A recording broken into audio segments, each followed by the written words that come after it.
En esta ocasión nos acompaña el presidente del Ilustre y Nacional Colegio de Abogados, el licenciado por la Universidad Iberoamericana, Arturo Pueblita, para platicar sobre las repercusiones que tendrá en nuestro país esta ampliación del mandato del presidente de la Suprema Corte de Justicia de la Nación, que se resolvió la semana pasada y cuya discusión sigue en la mirada pública. Arturo, un gusto saludarte. Buenas tardes, bienvenido. Hola Francisca, qué gusto saludarte, a tus órdenes.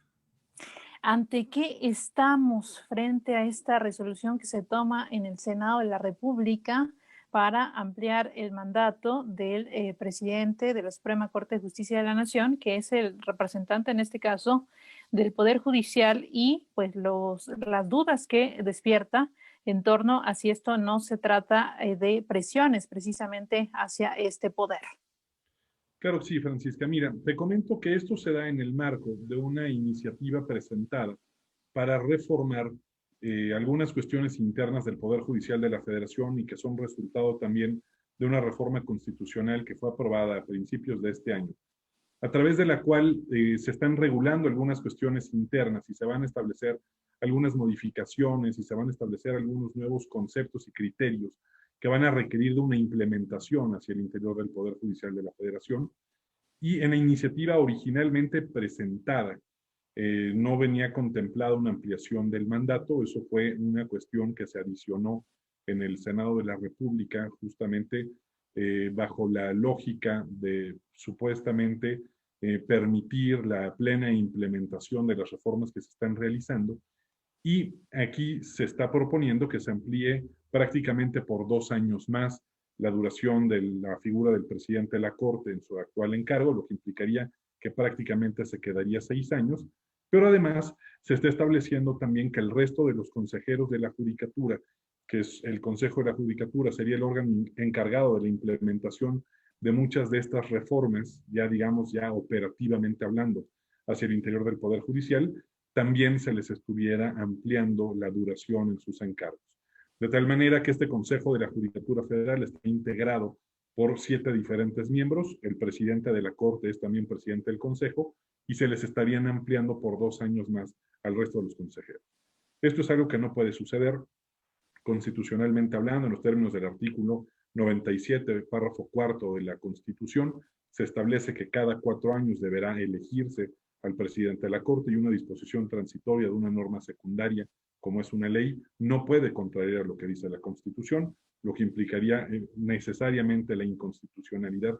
de ese transitorio. Y por el otro lado, también se propone la ampliación, como te decía, del plazo de duración de los consejeros de la Judicatura también por 2 años más, lo cual también es inconstitucional, pues en el párrafo quinto del artículo 100 de la Constitución se establece que la duración en el encargo de los consejeros de la Judicatura Federal es hasta por un máximo de 5 años. Entonces, de ninguna manera se podría ampliar esto.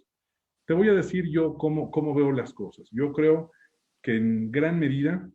estamos en presencia de algo que pudiera ser, no sé si una cortina de humo, no sé si están tratando de distraer la atención de algunas otras cosas que nos debieran de llamar la atención. La Cámara de Diputados tendría que rechazar y seguramente rechazará esta propuesta que viene en el transitorio. Ya lo han manifestado la Asociación Nacional de Magistrados y Jueces, se emitió también un comunicado por parte del Consejo de la Judicatura Federal. Algunos consejeros, como Bernardo Batis, por ejemplo, han manifestado que les preocupa que sea una norma abiertamente inconstitucional, de tal manera que yo creo que estamos en presencia de una movida de carácter político, lejos de que se convirtiera esto en una medida de presión hacia los consejeros y el ministro presidente. En realidad todo pareciera indicar que se le quisiera otorgar un premio, pero es un premio que además difícilmente pasará por el tamiz de la Cámara de Diputados. En la Cámara de Diputados se levantarán las voces dentro de los mismos partidos del gobierno, en donde se va a decir que no se puede aprobar de ninguna manera una disposición que vaya en franca contradicción a lo que dice la Constitución. Si llegara a ser aprobado esto por parte de la Cámara de Diputados, estaríamos en presencia de un verdadero desaguisado constitucional que llevaría a que en su momento nosotros como Colegio de Abogados tuviéramos que hacer un pronunciamiento, digamos, muy fuerte y muy serio, pero hasta el momento yo creo que se trata en gran medida de uno de los muchos disparates legislativos que se han venido dando en los últimos tiempos. No nada más es cosa de esta legislatura, es algo que sucede comúnmente, en donde se pretende atraer la atención. Hay cambios que se han estado presentando y realizando en el Congreso de la Unión en materia de hidrocarburos, en materia de subcontratación laboral, que creo yo que requieren un análisis mucho más profundo que este tema que es notoria y abiertamente contrario a la Constitución y que difícilmente será aprobado por la Cámara de Diputados. Si fuera aprobado en la Cámara de Diputados, estaríamos hablando ya de un Congreso completo y absolutamente carente de discusión seria y de un estudio constitucionalidad de las cosas. No hay que olvidar que en los términos del artículo primero de la Constitución, todas las autoridades, incluidos el Poder Judicial y el Poder Legislativo, están obligados a hacer y hacer cumplir la Constitución, que todos los diputados, que todos los senadores protestaron hacer guardar y hacer guardar la Constitución Política de los Estados Unidos Mexicanos.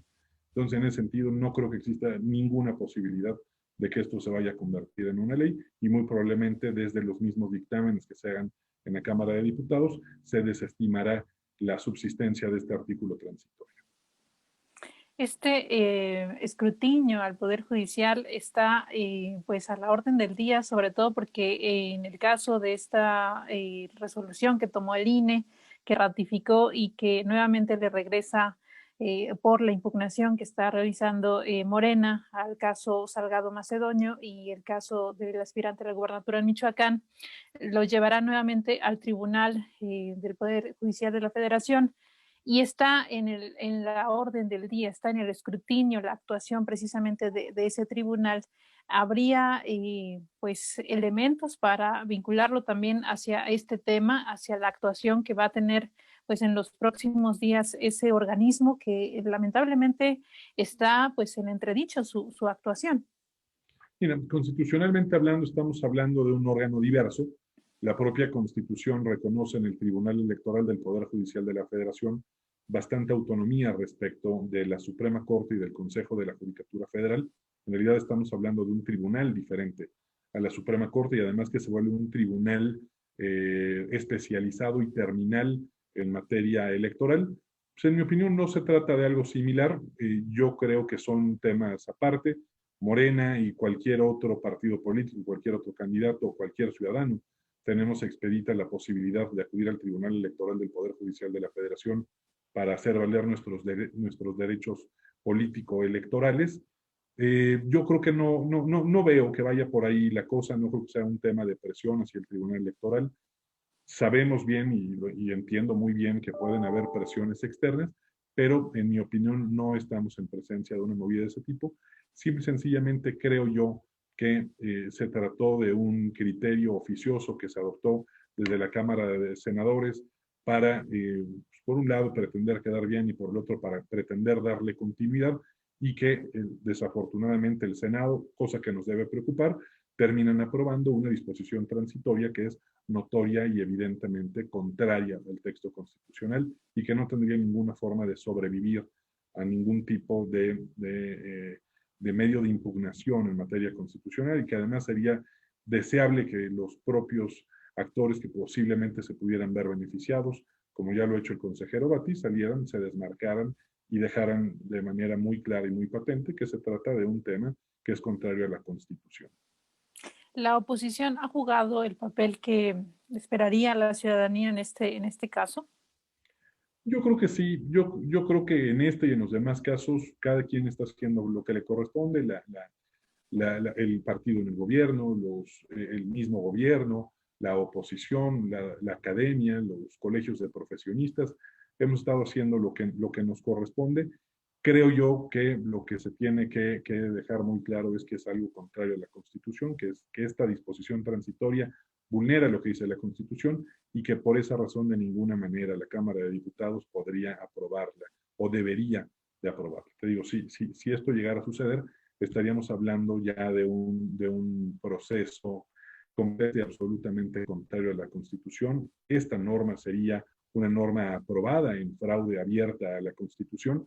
pero si tuviéramos que apostar tú y yo, Francis, te diría, no hay forma de que esto vaya a ser aprobado por la Cámara de Diputados. Sinceramente me sorprendería. Y creo que hay otros temas jurídicamente más relevantes que necesitarían el ojo y la atención tanto de la oposición como de los propios profesionales del derecho.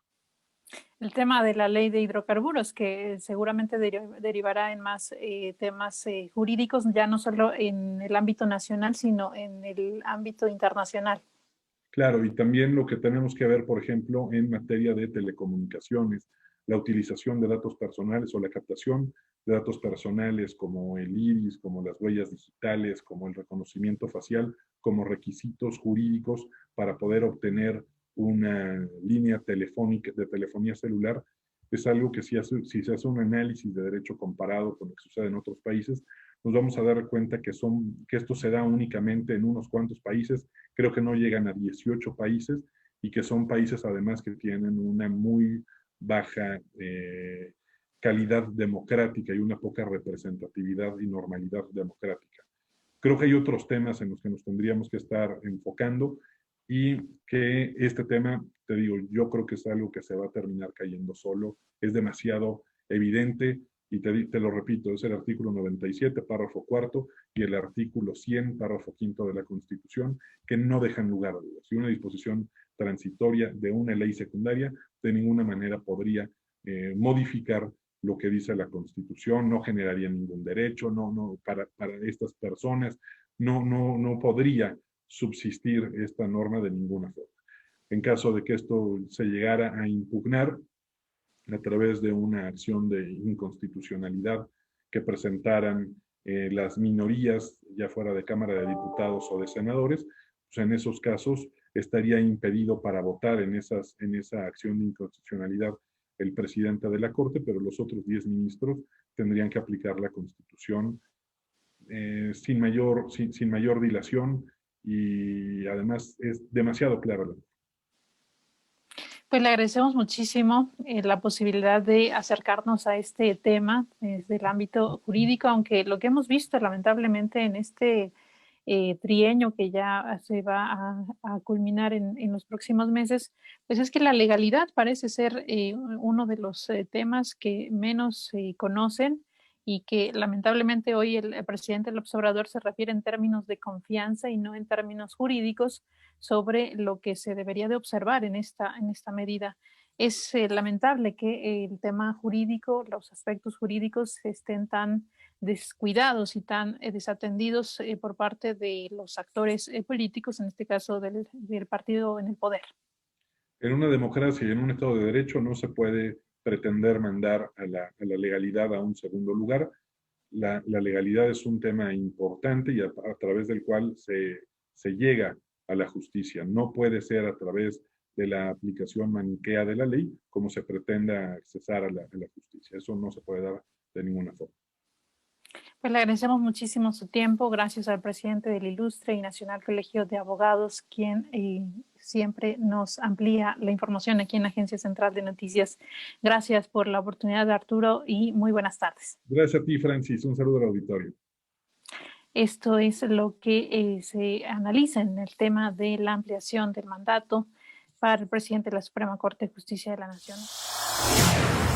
Agencia Central de Noticias, periodismo multimedia.